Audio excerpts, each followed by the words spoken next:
Sayyidina wa maulana Muhammadin wa ala alihi wa sahbihi ajma'in. Sebelum kita belajar, mungkin kita berdoa dulu ya teman-teman. Berdoa dimulai.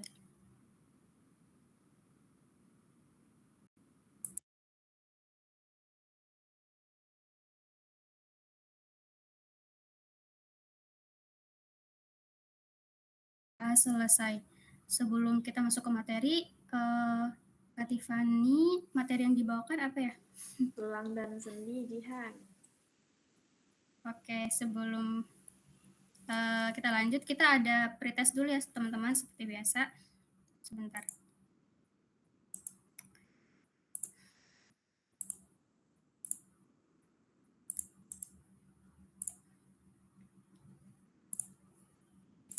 Linknya udah aku share di chat, silakan teman-teman mengerjakan 10 menit ya. Dimulai dari sekarang.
Mungkin selanjutnya kita masuk ke materi ya teman-teman. Untuk Kak Tiffany, boleh dimulai Kak. Oke, terima kasih Jihan.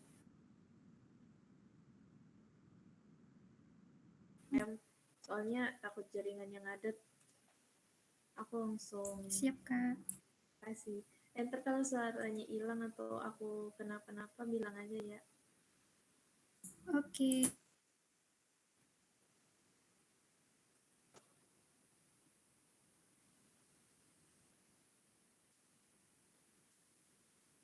Udah kelihatan belum? Udah Ti. Oke. Bismillahirrahmanirrahim. Assalamualaikum warahmatullahi wabarakatuh. Waalaikumsalam. Oke. Malam ini kita tuh belajar masih terhubung tuh satu materi sama materi yang lain. Nah, pertama aku mau bahas tulang dan sendi. Ini aku bahasnya sekilas doang, kayak tips and triknya aja. Kalau misalnya nanti teman-teman mau belajar yang detail lagi, nanti bisa dipelajari sendiri ya. Oke, aku langsung aja. Kalau misalnya kita bahas terkait tulang dan sendi, nah itu ada 4 penyakit terkait tulang dan sendi ini. Nah, yang pertama itu adalah osteoartritis. Kemudian ada rheumatoid artritis, kemudian ada gout artritis, dan ada osteoporosis. Nah, di sini kalau untuk tulang dan sendi itu, teman-teman pertama harus tahu dulu penyakitnya itu kayak gimana. Bedanya osteoartritis, rheumatoid artritis, sama gout artritis itu apa? Soalnya kan belakangnya sama ya, artritis. Osteoporosis doang nih yang beda. Nah, dari nanti teman-teman tahu penyakitnya gimana, nanti teman-teman bisa kayak mikir logika doang gitu loh, bakal ngasih terapi apa gitu. Nah, misalnya nih yang osteoporosis. Kalau ngadep.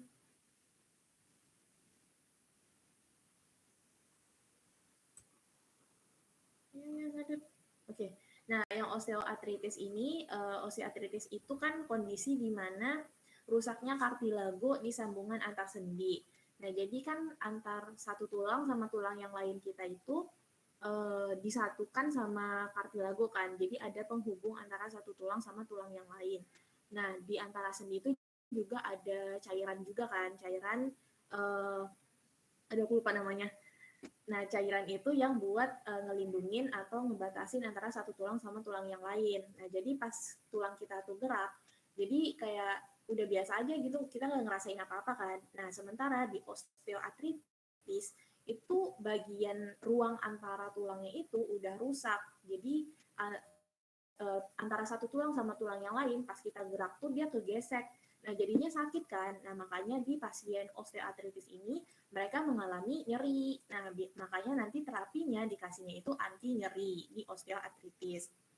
Nah, lanjut ke rheumatoid arthritis. Kalau rheumatoid arthritis itu beda sama osteoartritis. Kalau rheumatoid arthritis ini, kalau yang tadi ini kan yang osteoartritis ini itu biasanya disebabkan karena dia obesitas atau karena faktor tua. Jadi makin tua kan makin rusak tuh jaringan kartilagonya.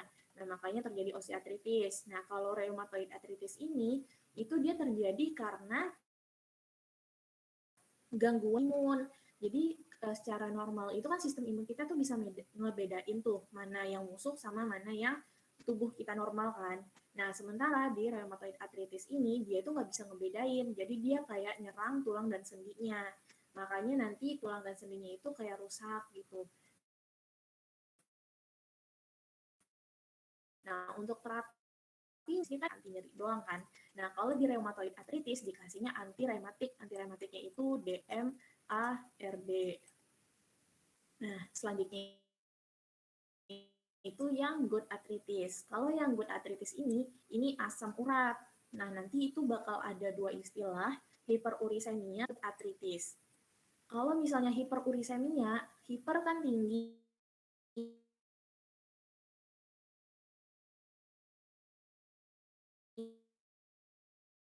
urisemia. Kalau misalnya dia mati, si asam uratnya itu bakal numpuk dan membentuk kristal-kristal di tiap sendi. Jadi kristal-kristal asam urat itu bentukannya runcing, tajam gitu. Nah, makanya nanti pasien yang mengalami gout arthritis itu bakal sakit dan nyeri gitu. Nah, untuk terapinya, karena kondisi penyakitnya kayak gitu, pertama kalau misalnya masih mengalami hiperurisemia, ya diturunin dong si asam uratnya. Makanya dikasih obat-obat penurun asam urat. Nah, tapi kalau udah mengalami gout arthritis, udah membentuk nih kristal-kristalnya, itu dikasih anti nyeri juga. Terus terakhir tuh osteoporosis. Osteoporosis itu teman-teman mungkin udah tahu kondisi di mana kepadatan tulang menurun sehingga mengakibatkan tulang menjadi retak dan patah. Nah, kita akan bahas satu persatu obat-obatnya sama pemilihan obatnya. Nah, untuk osteoartritis ini simple, aku cuma bahas gimana cara milihnya. Untuk nanti obat-obatannya mungkin nanti akan dibahas lebih lanjut sama Kak Tufa soal anti nyeri. Nah, soalnya osteoartritis kan tadi pasiennya itu kan mengalami nyeri ya gara-gara si ruang antar sendinya itu udah rusak gitu kan. Makanya tulangnya kayak tabrakan gitu pas gerak. Jadi jadinya pasiennya itu sakit. Nah, makanya dikasih di sini adalah anti nyeri. Nah, anti nyeri first line-nya itu adalah si paracetamol. Nah, kalau tapi dilihat lagi pasiennya itu kontraindikasi paracetamol kah atau tidak. Kalau misalnya dia tidak kontraindikasi, ya udah dikasih aja paracetamol. Kalau misalnya dia kontraindikasi, baru nih kita kasih NSAID, baik itu topikal ataupun oral, tergantung kondisi pasiennya, sama bisa intraartikular kortikosteroid. Intraartikular itu dia bisa buat nyeri juga.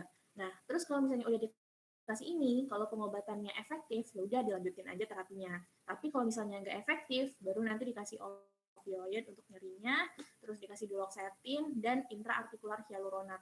Nah, kalau misalnya di UKAI itu kemarin pertanyaannya itu, enggak kemarin, maksudnya kalau misalnya ditanyakan di UKAI, itu tuh biasanya udah dikasih anti nyeri, habis itu si pasiennya masih sakit. Nah,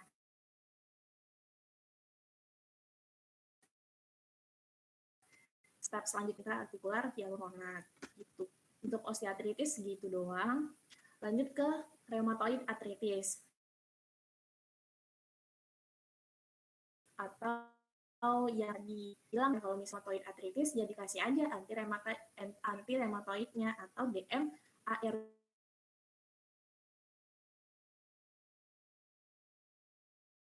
ARB-nya sama agen biologis. Nah, biasanya first line-nya itu adalah si methotrexate.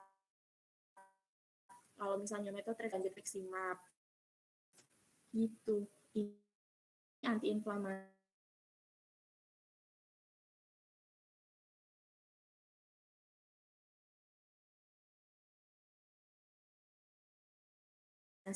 Artinya ini aku dapat dari tips and trick gitu. Nah, kalau misalnya untuk rheumatoid arthritis, yang pertama itu dikasih aja methotrexate. Methotrexate kalau misalnya nggak efektif, baru dikasih infliximab. Terus untuk not pentingnya itu yang perlu diperhatikan, kalau misalnya kita pakai methotrexate, itu perlu ditambahkan leukovorin ataupun asam folat untuk mengurangi efek toksik dari si methotrexate itu. Itu doang. Di situ kita lanjut yang ketiga, gout arthritis. Kalau gout arthritis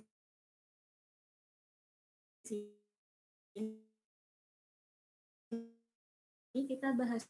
Nah, untuk khas gimana asam urat itu terbentuk ya. Karena soalnya obat-obatannya kan kerjanya di situ.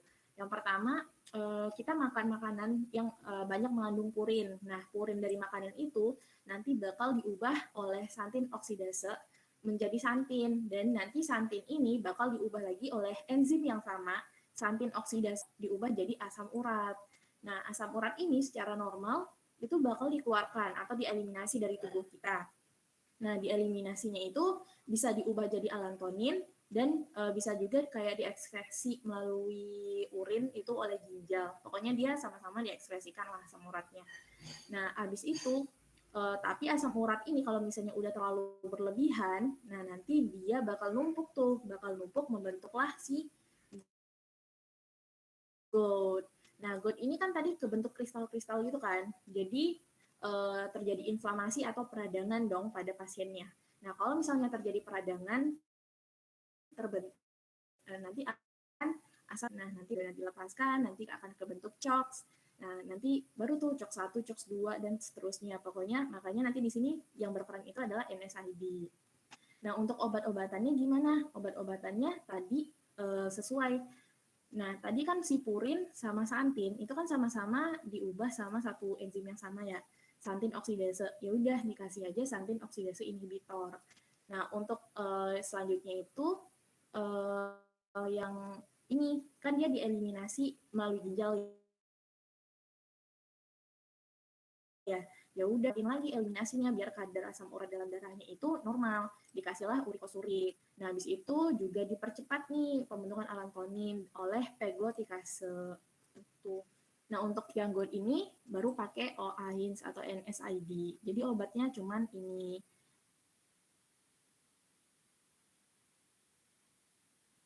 Kita kategorikan dulu pasiennya. Pasiennya itu hiperurisemia kah atau dia udah gout.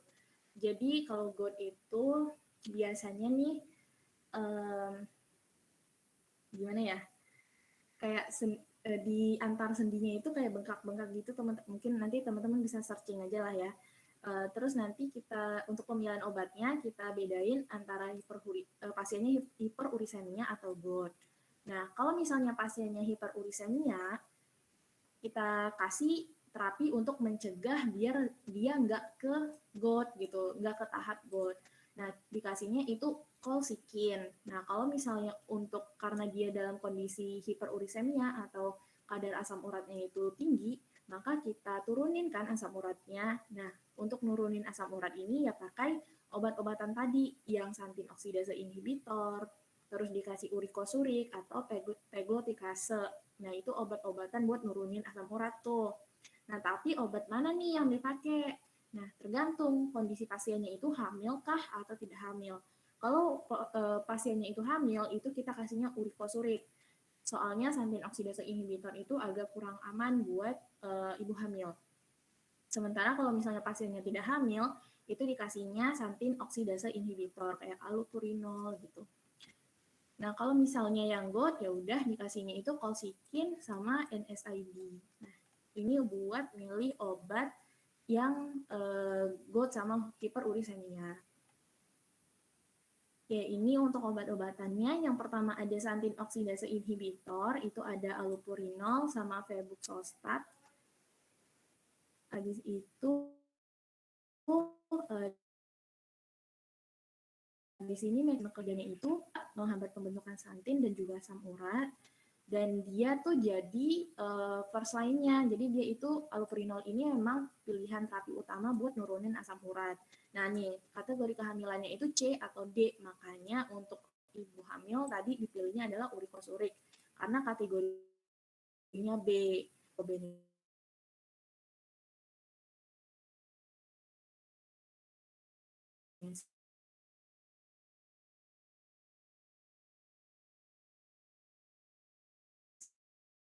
Sama dia hambat tuh biar asam uratnya itu yang mau dikeluarin enggak diabsorpsi lagi sama ginjal gitu.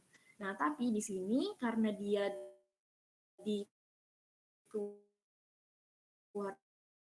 melalui takut bakal ngebentuk kristalnya minum urikosurik.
Mulai dari minus 1,1 sampai minus 2,4 itu udah mulai dipertimbangkan kasih terapi buat mencegah biar enggak makin parah gitu.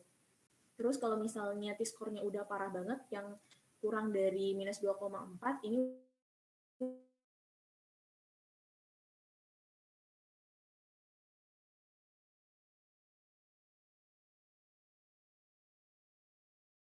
udah dikategorikan mengalami ini udah untuk osteoporosis nilai obatnya kayak gitu. Nah ini obat-obatannya yang pertama itu yang paling jadi first line itu adalah si bifosfonat. Bifosfonat itu ada alendronat, risedronat, asanzoledronat, ibadronat gitu. Dia itu kerjanya nempel di dia itu dia itu kerjanya lama karena dia tuh nempel di tulang gitu. Jadi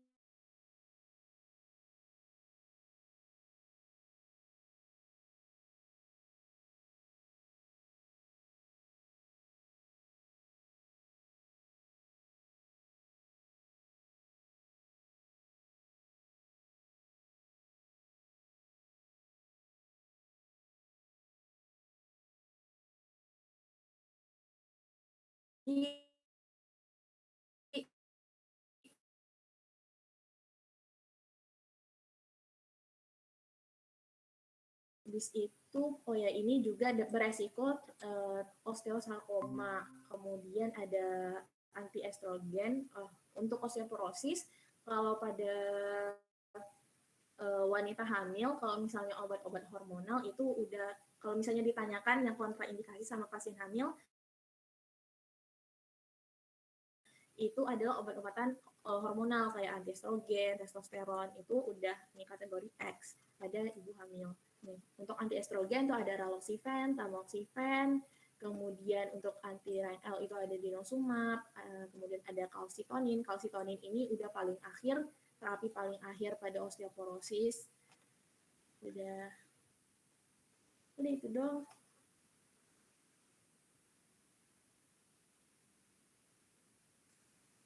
Detailnya teman-teman bisa baca lagi ya teorinya. Oke, aku lanjut ke soal aja ya. Oke, Kak Uti.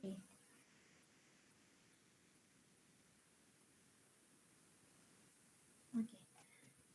Nomor 1, seorang wanita mengalami osteoporosis dengan nilai T minus 2,75.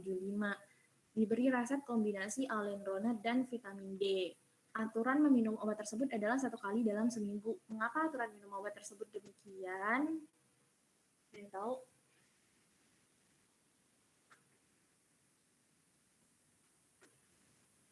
Tadi kayaknya aku ada jelasin ya. Yang E bukan Uti. Iya betul, yang E. Jadi dia terikat kuat gitu sama tulang kan. Jadinya lama gitu efeknya. Makanya dia cuma diminum 1 kali seminggu. Pembahasannya guys. Ya lanjut nomor 2. Ini juga sering kata kakaknya, aku pernah ikut kelas gitu, kata kakaknya ini sering ditanyain juga. Pasien berusia 60 tahun didiagnosa menderita rheumatoid arthritis. Rheumatoid arthritis berarti dikasih anti rheumatoid atau DMARD. Nah, selain itu pasien juga memiliki gangguan pada retina matanya. Dokter berdiskusi dengan apoteker, obat DMARD apa yang memiliki toksisitas pada mata? Dan tahu jawabannya? D. C bukan. Apa? C bukan Uti. C. Aduh, aku nggak dengar guys. Jawabannya yang D ya. Kalau methotrexate itu yang first line-nya. Kalau misalnya yang toksisitas pada mata itu yang hidroksilkloroquine. Guys. Nanti untuk DMARD-nya bisa dibaca lagi ya, bisa dihafalin lagi obatnya tuh apa-apa aja. Lanjut. Seorang wanita berusia 42 tahun didiagnosis menderita rheumatoid arthritis dan diresepkan methotrexate serta asam folat. Apa alasan dokter memberikan asam folat? Ya Uti. Iya betul sekali, mengurangi toksisitas methotrexate. Nih, jadi methotrexate bekerja dengan menghambat reduktase. Pokoknya asam folatnya itu bakal berkurang, jadi perlu ditambahin si asam folatnya. Seorang ibu mengalami osteoporosis dan mendapatkan obat dengan aturan pakai diminum dengan air sekurang-kurangnya 30 menit sebelum sarapan dan tetap dalam posisi tegak sekurang-kurangnya 30 menit. Obat apakah yang dimaksud?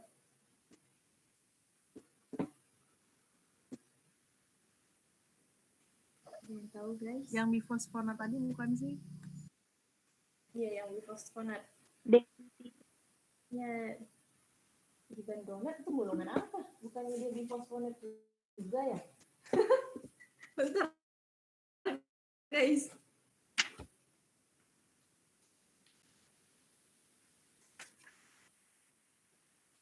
Iya benar. Alendronat, ivandronat sama-sama bifosfonat. Pokoknya jawabannya bifosfonat guys. Bifosfonat tuh minumnya tuh pagi, bangun pagi langsung minum gitu sebelum makan apapun.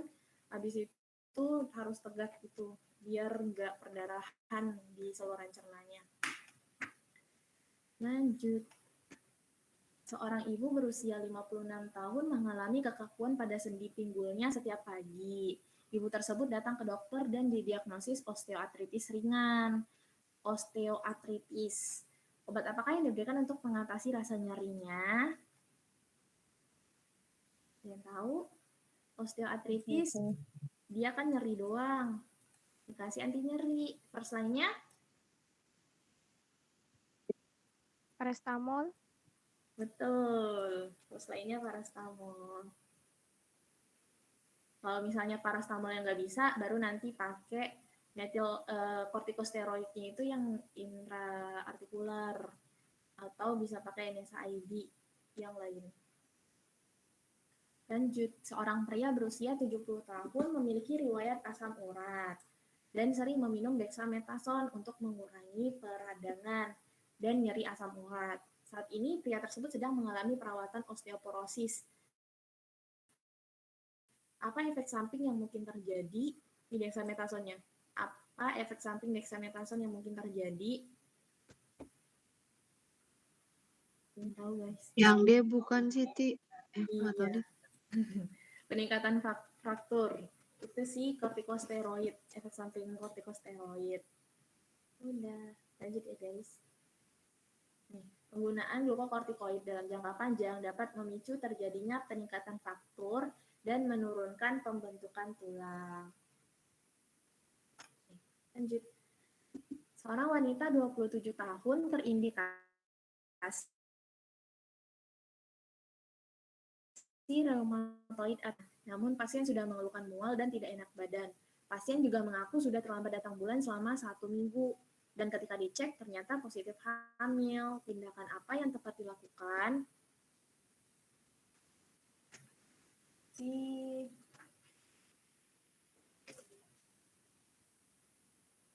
Ada yang tahu jawabannya? Jawabannya itu dia diganti guys sama sulfasalazin. Si sulfasalazin itu juga termasuk DMARD yang non-biologik. Jadi ini kan bukan nih. Reumatoid arthritis kan dikasihnya DMARD. Kalsium kan dipakainya buat osteoporosis. Yang ini nggak mungkin kan, masa iya digugurin kandungannya. Ya ini enggak. Jawabannya ini dia diganti soalnya si methotrexate itu dia kategorinya X, makanya nggak boleh buat ibu hamil. Kalau untuk ibu hamil itu yang amannya adalah si sulfasalazin. Lanjut. Seorang wanita 30 tahun datang ke rumah sakit mengeluhkan badan kaku selama kurang lebih 1 jam setiap pagi, bengkak dan terasa nyeri. Dokter mendiagnosis adanya penyakit autoimun berupa reumatoid arthritis. Berarti dikasih DMARD. Dokter memberikan obat yang bekerja dengan memblok sintesis interleukin 1 dan interleukin 2 pada pasien reumatoid arthritis. Obat apakah yang dimaksud?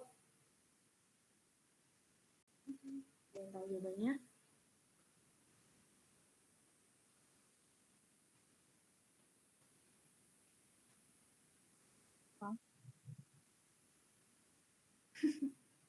Jawabannya C guys. Ini jawabannya C, obat siklosporin bekerja dengan memblok sintesis interleukin 1 dan interleukin 2. Oke, lanjut ya. Seorang pasien berusia 48 tahun mengeluhkan nyeri di bagian lutut dan sendi jari tangannya. Setelah dilakukan pemeriksaan darah, nilai asam urat pasiennya itu 8,5. Tinggi kan? Pasiennya itu nggak ada jenis kelamin ya.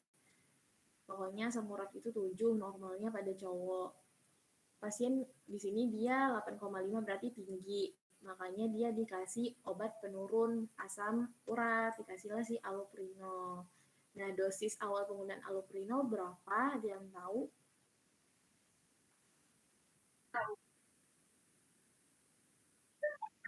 Jam.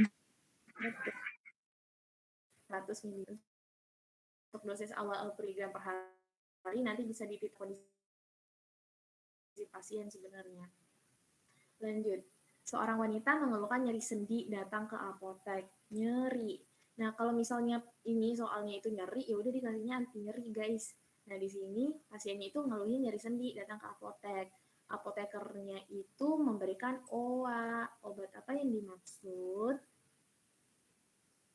Yang tahu?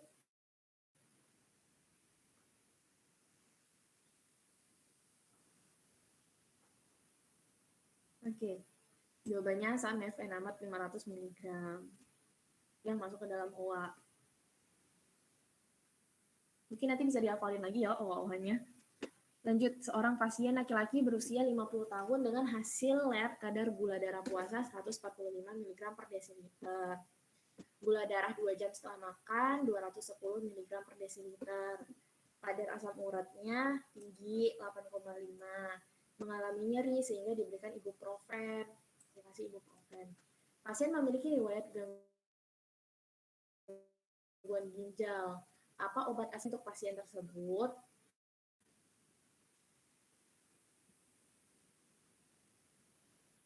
Tahu guys. Oke, jawabannya kolsikin ya guys. Kita salah tadi jawabnya. Lanjut ke pasien mengeluh sering mengalami nyeri pada persendiannya. Hasil lab menunjukkan kadar asam uratnya itu 11,5, berarti udah tinggi, udah lebih dari 7.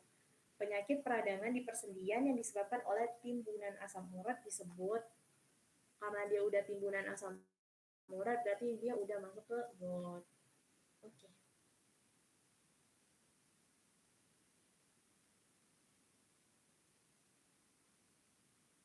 Lanjut, seorang perempuan 50 DMARD. Salah satu mekanisme obat dari golongan DMARD adalah, jawabannya ini, memblokade respon inflamasi pada sendi. Ini enggak, menghilangkan nyeri kan bukan. Sistem ini itu bukan. Ya, lanjut. Ini udah lengkap ya guys, efek sampingnya sama kontraindikasinya gimana. Lanjut, seorang perempuan berusia 54 tahun memiliki nilai T-score-nya itu -1. Setelah mendapat hasil tersebut, apa yang direkomendasikan oleh tim medis untuk pasien tersebut?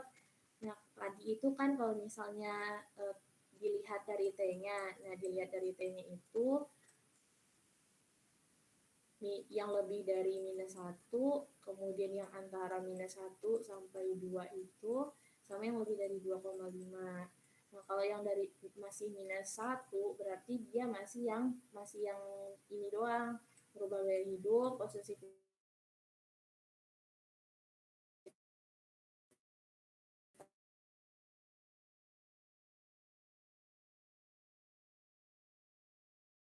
dia sama kali sama tapi pertanyaan. Udah. Lanjut, seorang wanita nyeri pada lutut dan tidak bisa berjalan.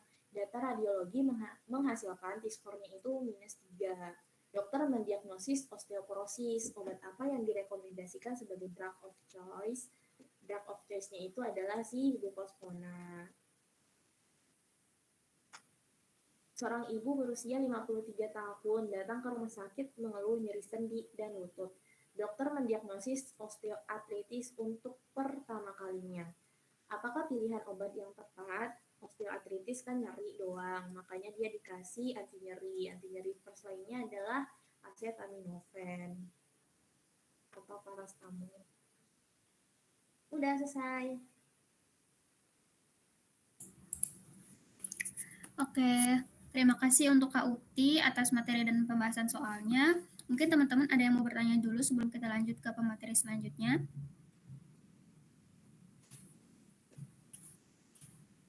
Ada pertanyaan?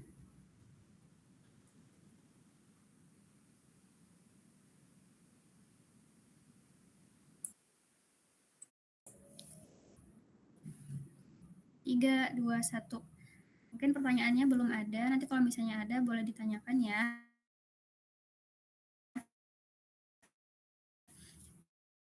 Mungkin kita lanjut dulu ke materi selanjutnya. Sebelum kita postes ya, karena udah digabung soalnya. Ada Kak Tufa, udah hadir di room. Ya, suara aku kedengeran nggak?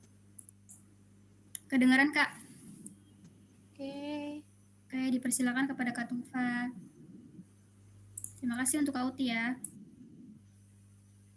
Makasih guys. Kalau lebihnya mohon maaf. Ya, sama-sama.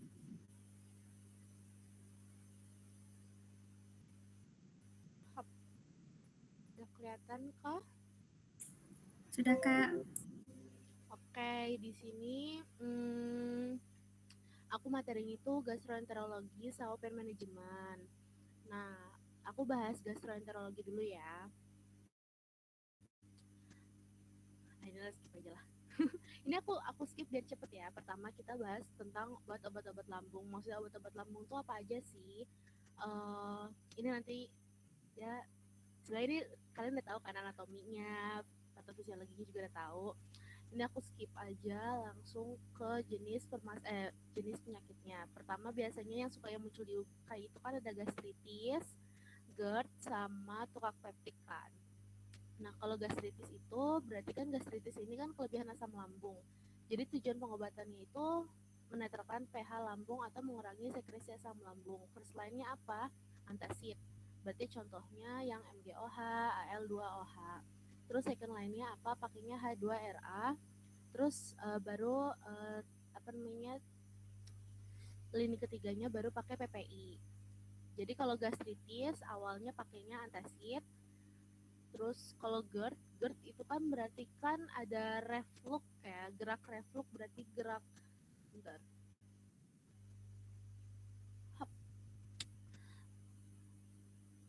Kalau GERD berarti kan balik asam lambungnya bagus.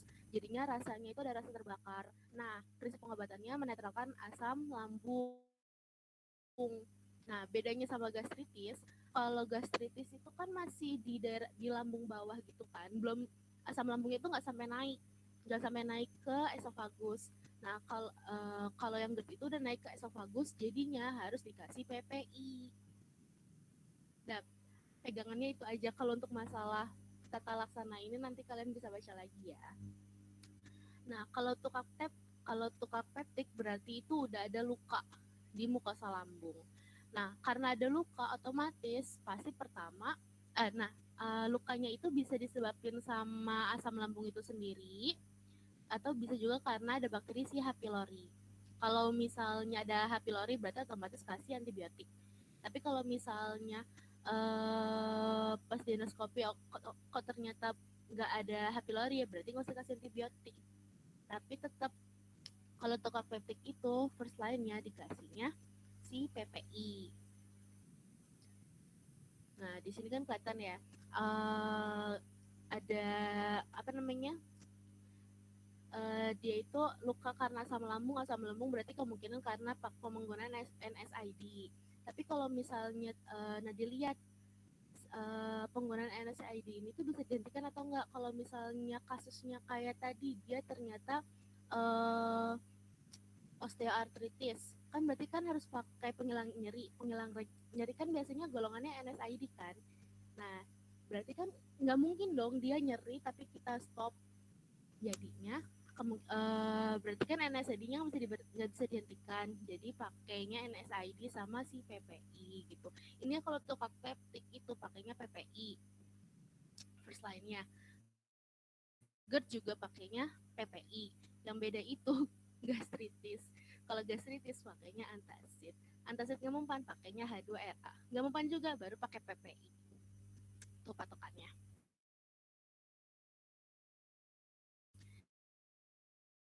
Nah, kalau misalnya si tukak peptiknya itu karena H. pylori berarti kan pakainya antibiotik kan. Nah, di sini ada first line, second line sama recure kalau misalnya dia kambuh lagi. First line-nya itu PPI, terus amoxicillin sama clarithromycin.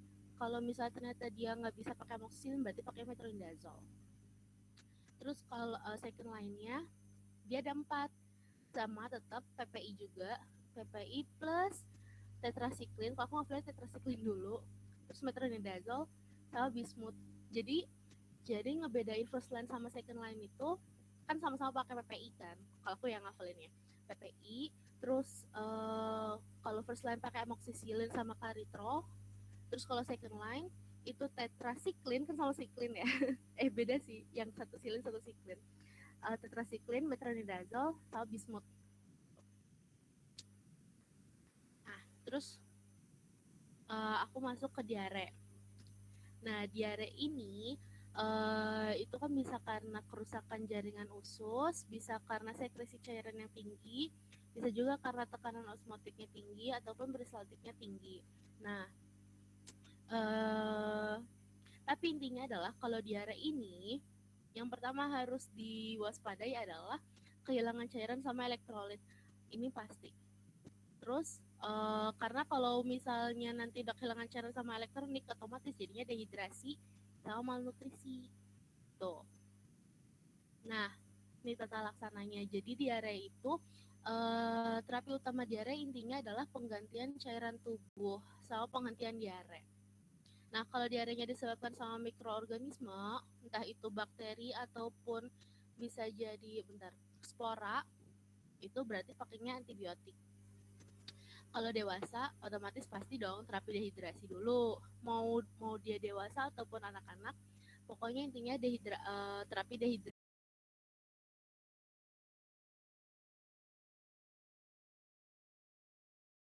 Nah, pakainya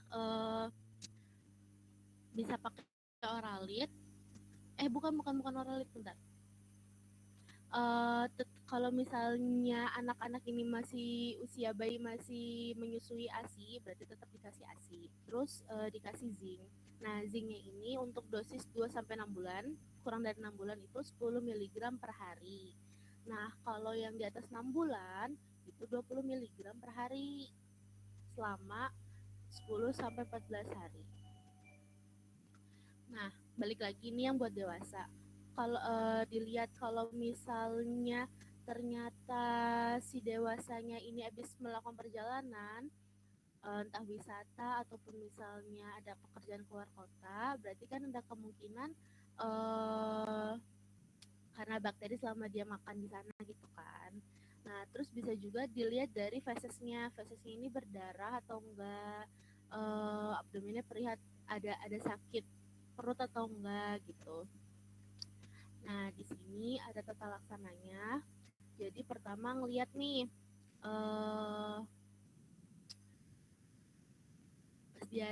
diarenya bentuknya cair atau ada masaknya. Aduh ya, maaf aku ngomongin feses nih jadinya. Nah, kalau misalnya ternyata diarenya itu berair, terus sakitnya itu sedang, berarti dikasihnya hidrasi sama penggunaan loperamid. Jadi first line buat diare ini loperamid, udah patokannya itu aja. Nah, terus kalau misalnya ternyata dia itu tuh sakitnya dari sedang hingga berat, tanya lagi habis melakukan perjalanan atau enggak. Kalau misalnya melakukan perjalanan berarti pakai terapi antibiotik. Kalau nggak ada perjalanan, berarti dicek dia panas atau enggak. Kalau misalnya ternyata panas ya otomatis dikasih obat panas kan. Nah, intinya adalah kalau panas kan berarti kan ada mikroorganisme ataupun bakteri kan, berarti dikasih antibiotik juga gitu. Nah, ini antibiotiknya yang biasa dipakai. Tapi aku nggak tahu ya spesifiknya kayak gimana, obat pemilihannya kayak gimana, tapi ini antibiotik yang bisa dipakai cotrimoxazole, ciprofloxacin ataupun metronidazole. Nah, ini juga kalau misalnya dikasih tahu ternyata habis dicek itu organismenya misalnya Vibrio cholera, berarti pakainya ini atau ini, tapi kayak jarang sih di UKAI. Ini aku lampirin buat bisa kalian nanti mau baca-baca sendiri. Terus ini konstipasi. Ini belum aku hapus. Nah, konstipasi bedanya sama diare, kalau konstipasi itu sembelit. Jadi nggak bisa buang air besar. Nah, first line-nya itu apa? Pakainya Bisakodil. Nah, Bisakodil itu kan bisa yang bentuknya oral ataupun yang bentuknya suppositoria. Kalau yang oral berarti dia minumnya malam. Karena kan dia waktu kerja panjang kan, karena oral. Nah, tapi kalau misalnya dia bentuknya suppositoria, dipakainya itu pagi. Itu. Soalnya kan kalau misalnya yang oral diminumnya pagi, nanti BAB-nya malam pas lagi tidur gitu. Sedangkan kalau misalnya supposnya dipakainya yang pas malam, pas lagi tidur pengen BAB, otomatis apa? Istirahatnya kurang gitu. Nah, kalau misalnya buat ibu hamil yang biasanya keluar lagi nanti itu di UK itu ibu hamil dia mengalami konstipasi. Kalau ibu hamil itu biasanya pakainya enema ataupun supos. Tapi kalau misalnya ternyata nggak ada, berarti pakainya yang laktosa. Terus ini ada antiemetik. Ini langsung aku kasih aja ya. Maksudnya aku nggak ngerinci lagi obat antiemetik itu kayak gimana, mekanisme kayak gimana, tapi kondisi yang perlu menggunakan antiemetik yang biasanya juga seringnya dikeluar di UK kayak gitu doang. Nih, misalnya ibu hamil misalnya mual muntah, ibu hamil biasanya pakai pyridoxine. Pyridoxine itu kalau nggak salah vitamin B6 ya. Aku takut lupa. Pokoknya pyridoxine. Pyridoxine itu nama lain vitamin B, tapi aku B berapa, B6 B12 gitu. Nah, terus atau enggak ondansetron. Nah, kalau misalnya buat mabuk perjalanan itu pakainya difenhidrinat yang antimo gitu. Biasanya yang keluar itu sih. Nah, kalau sama anak-anak pakainya domperidon. Nah, kita masuk ke contoh soal ya. Sampai sini ada mau ditanyain nggak? Kalau nggak ada, 3, 2, 1. Suaraku kedengeran kan? Kedengeran, Kak. Oke, kita langsung bahas soal aja ya. Nomor 1, seorang perempuan ke apotek minta obat untuk anaknya umur 8 tahun dengan keluhan buang air besar 5 kali dan fesesnya cair, kondisi lemas karena sering buang air besar. Obat apa yang direkomendasikan oleh apoteker? Oralit dan zinc. Kali dan zinc. Oralit sama zinc. Karena kan di sini bilangnya lemas kan. Terus dia juga udah diare. Jadi kalau diare pertama intinya kalau diare adalah diare pada anak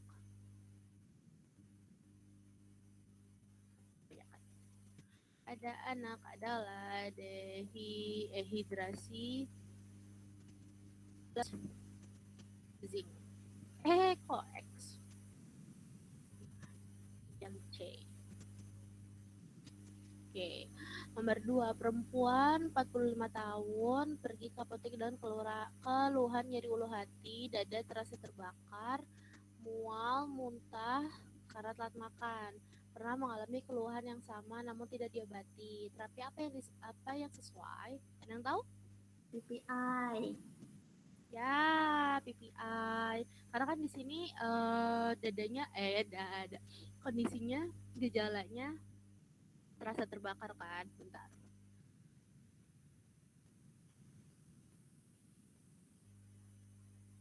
Nah, kalau misalnya nanti kondisinya atau gejalanya beda lagi. Kalau misalnya dia ngerasanya kembung, ini aku tulis di sini deh. Kalau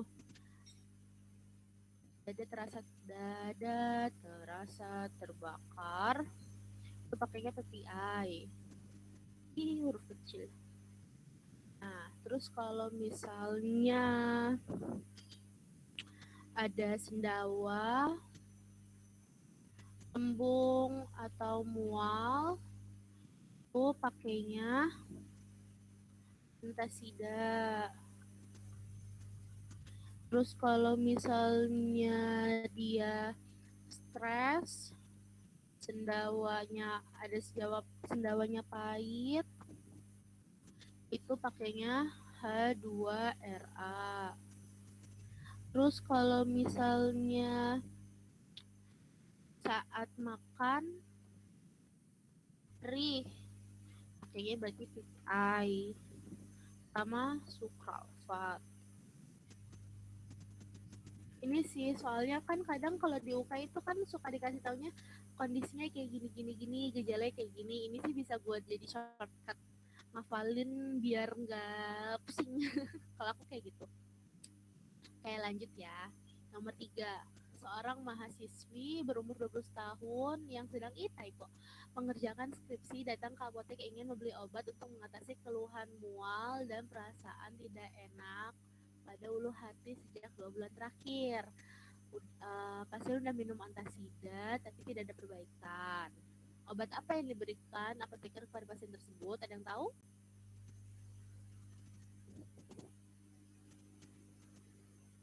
Ranitidin bukan Kak? Ya, karena kan berarti kan ini gejalanya mirip kayak gastritis kan, rasa mual, perasaan tidak enak.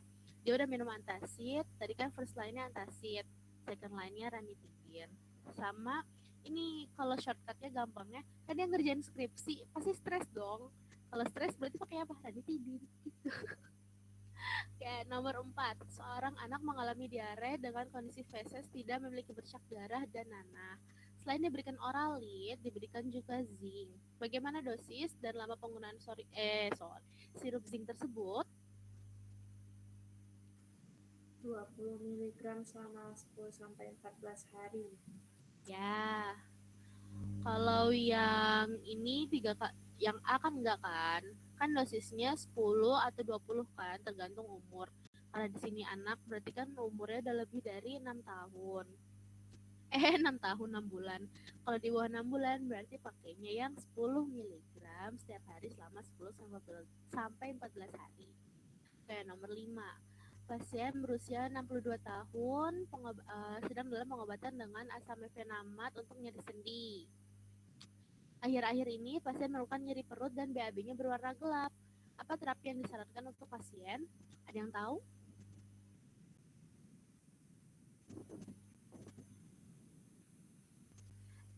Nih kan BAB-nya berwarna gelap, berarti kan kemungkinan ada luka kan karena sampai berdarah di BAB-nya. Berarti masuknya udah peptic ulcer ya kan.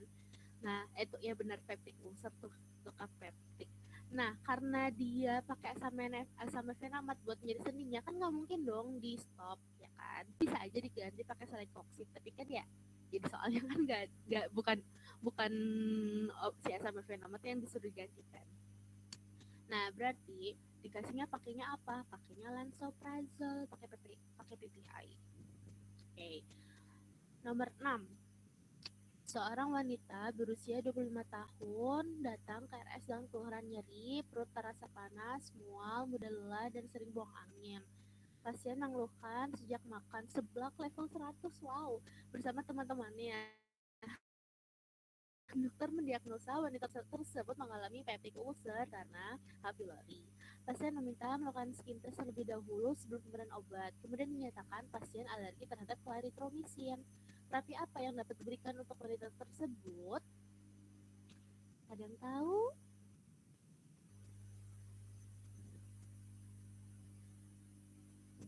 Oke, karena clarithromycin kan berarti kan first line ya kan. Yang pertama tadi tuh yang PPI tambah amoxicillin sama clarithromycin. Ya nggak bisa, berarti pakai yang second line. Second line-nya apa? PPI, bismuth, metronidazole sama tetracycline selama 10 hari. Oke. Nomor 7, remaja laki-laki membeli antasida untuk mengatasi nyeri perutnya. Beberapa hari kemudian, pasien mengeluhkan tidak bisa buang air besar seperti biasanya. Kandungan antasida manakah yang dapat menyebabkan kondisi tersebut? Tidak bisa buang air besar. Ada yang tahu?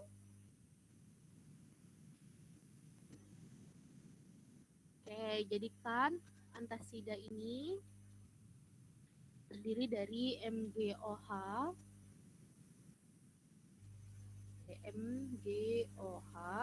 sama AlOH ya kan. Nah, kenapa mereka balik lagi penggunaan mereka, kenapa antasida dipakai mereka bersamaan? Karena untuk mentiadakan efek sampingnya ya kan. Salah satunya itu bikin diare, satu lagi bikin konstipasi.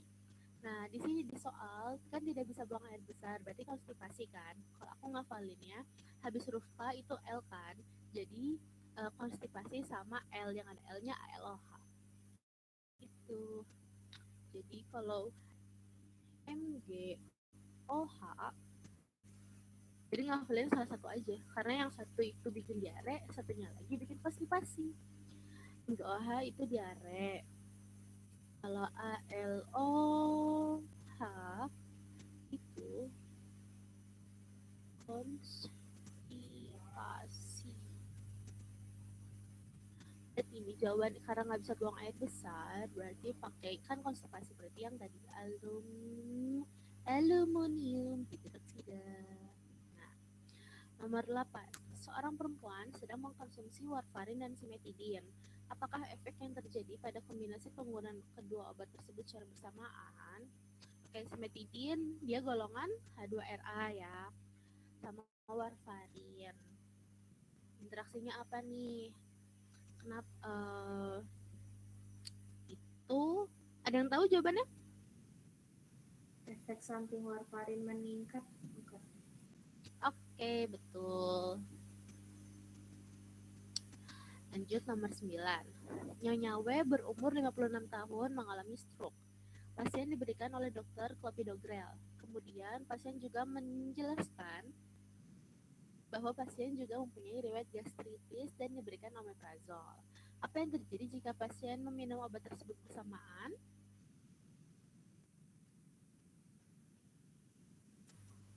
Omeprazol menurunkan efek clopidogrel.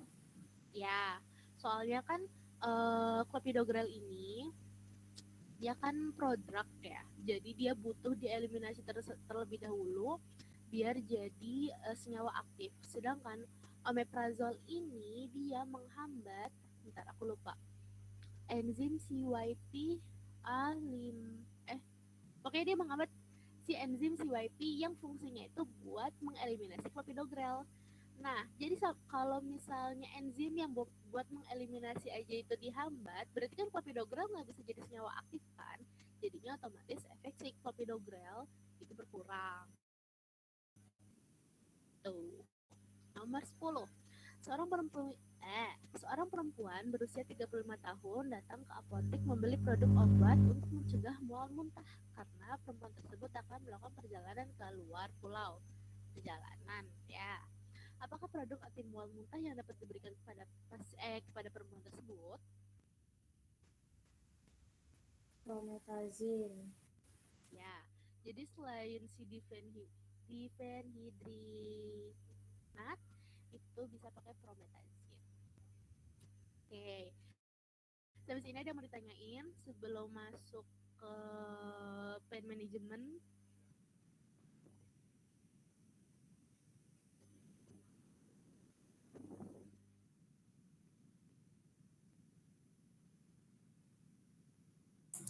Boleh teman-teman kalau ada yang mau bertanya dulu terkait materi diare dan asam lambung.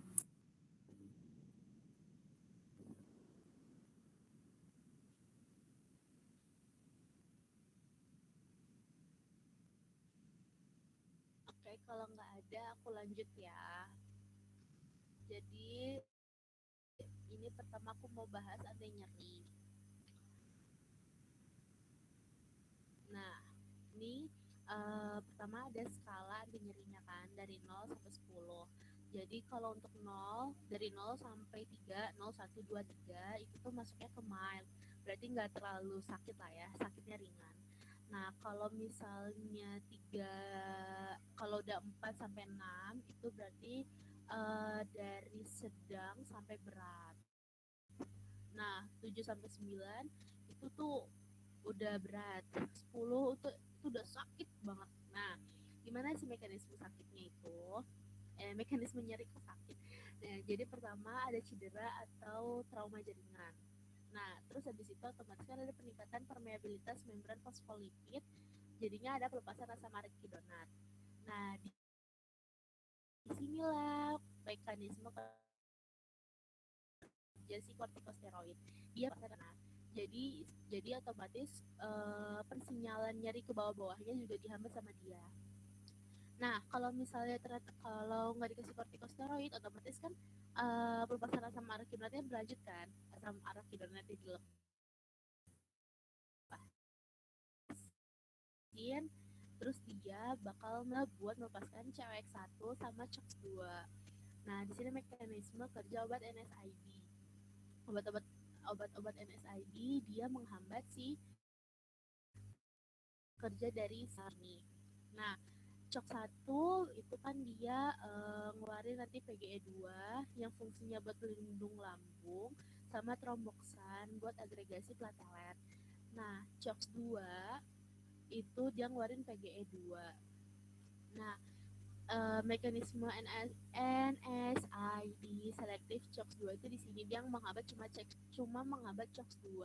Kalau NSAID yang non selektif berarti dia menghambat COX-1 sama COX-2. Efeknya apa? Yaitu pelindung lambung, contohnya prostaglandin kan otomatis kan nggak keluar kan. Jadi efeknya adalah perutnya nyeri karena lambungnya tidak terlapisi oleh prostaglandin. Nah,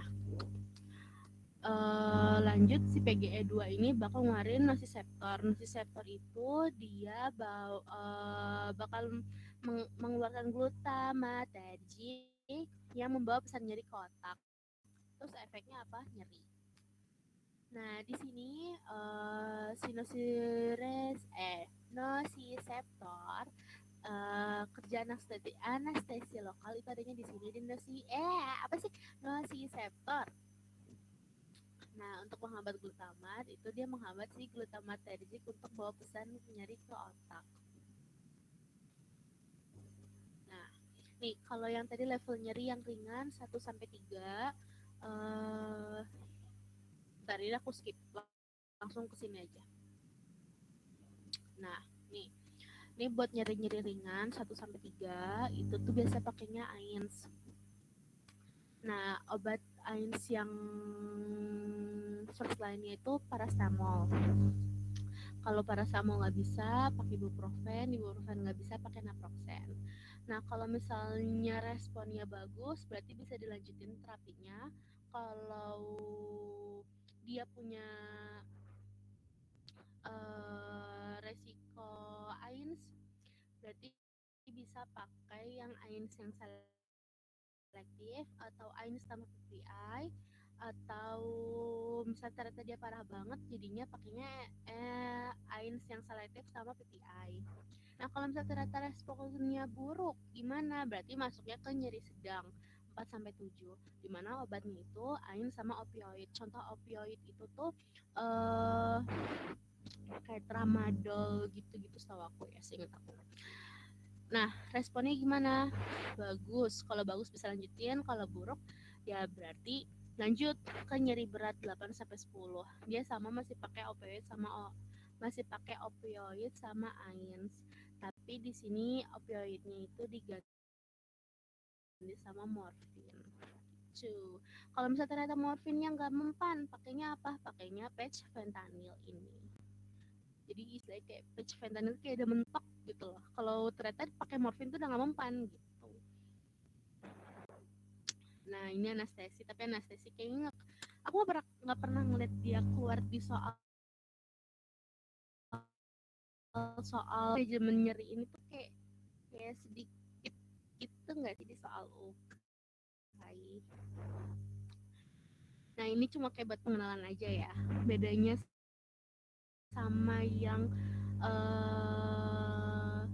tadi obat-obat nyeri sama anti nyeri itu apa? Kalau anestesi ini tuh buat menghilangkan rasa nyeri, di mana biasanya itu bisa diikuti dengan adanya efek sedasi ataupun penghilang kesadaran. Nah, anestesi lokal itu tuh buat menghilangkan rasa nyeri pada area tertentu, misalnya kayak pembedahan gigi atau misalnya cabut kuku, itu tuh pakainya anestesi lokal. Contohnya di sini ada lidocaine.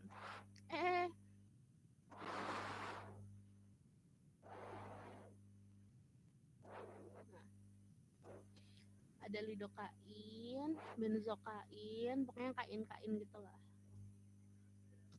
Nah, anestesi umum tuh biasanya buat pembedahan mayor, misalnya, dan diikuti dengan penurunan kesadaran dan refleks, misalnya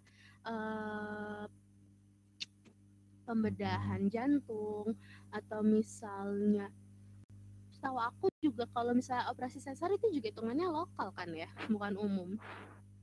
Nah, di sini contohnya itu bisa pakai propofol, halotan, levofluran, tapi ini kayak jarang keluar sih. Terus ini ada migrain. Nah, migrain itu sakit kepala yang terasa berdenyut dan biasanya terjadi pada satu sisi kepala aja. Nah, misalnya kita lihat nih nyerinya tuh kayak gimana, ringan sampai sedang, berarti bisa pakai AIN tunggal. Tapi kalau misalnya ternyata nggak mempan, bisa AIN plus PCT atau kafein. Kayak obat-obat Panadol, apa tuh? Panadol merah ya kalau nggak salah, sama kafein tuh. Nah, tapi kalau ternyata dari awal dia tuh juga ada nyerinya berat, bisa pakai triptan atau ergotamin.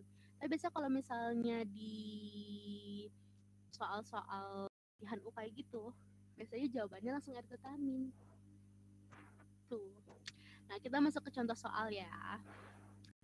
Ini contoh soalnya dikit, karena aku nemunya dikit, maaf ya guys. Ntar kalau misalnya kalau aku ada nemu lagi aku kasih tahu deh.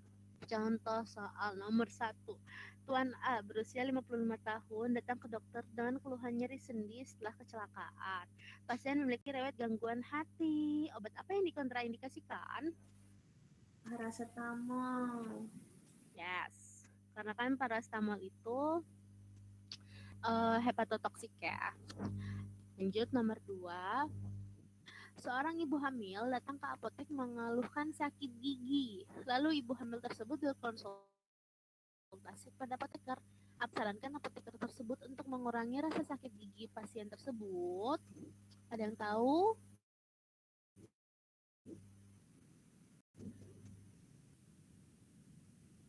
Oke.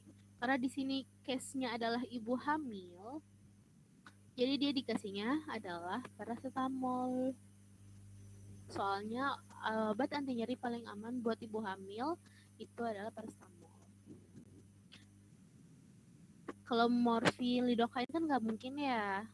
Nah, apalagi dia cuma sakitnya sakit gigi. Dan sakit gigi kalau dikasih morfin gimana coba?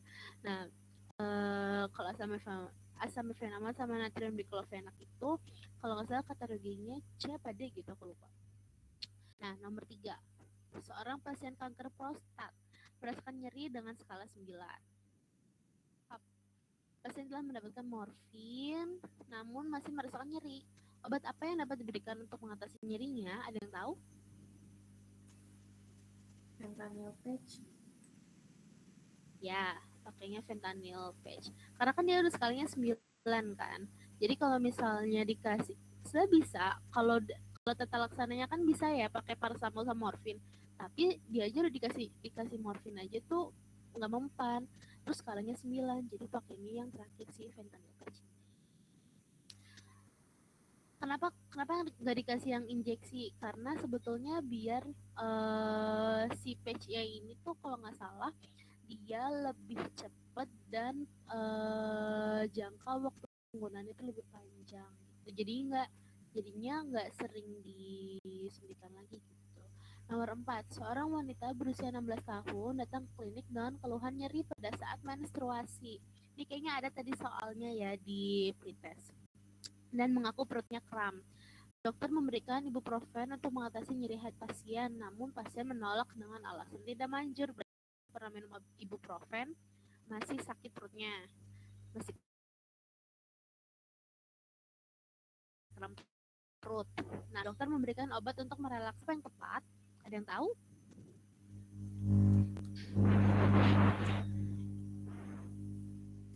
Yaitu hyosin butyl bromide. Kalau morfin kan enggak ya. Kalau ini juga bukan hormon kan. Ketorolak dia mekanismenya bukan merelaksasi otot pasien. Bukan merelaksasi otot. Jadi jawabannya sih hyosin butyl bromide. Oke, selesai habis. Ada yang mau ditanyain guys?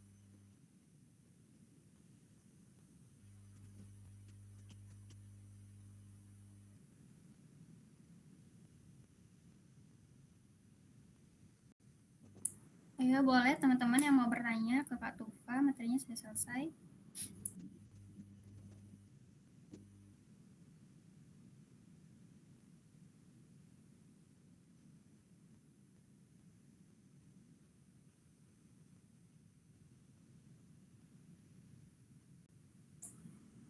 Sepertinya belum ada ya.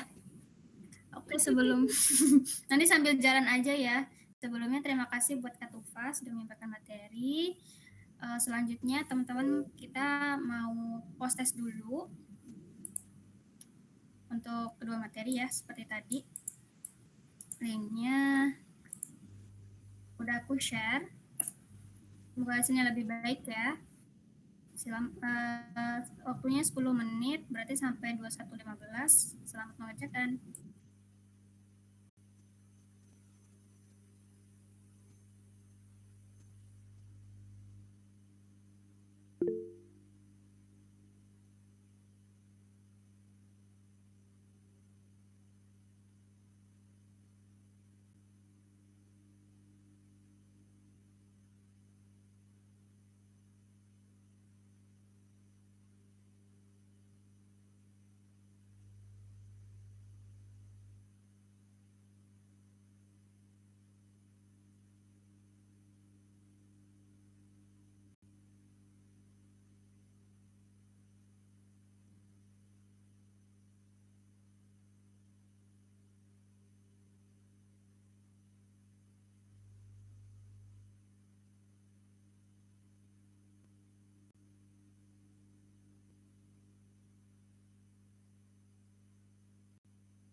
Oke teman-teman, waktunya udah selesai ya, udah 21.15.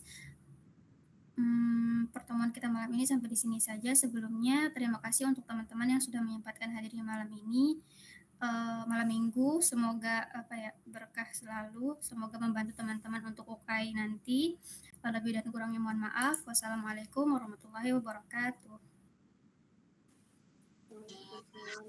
Waalaikumsalam warahmatullahi wabarakatuh. Terima kasih ya guys.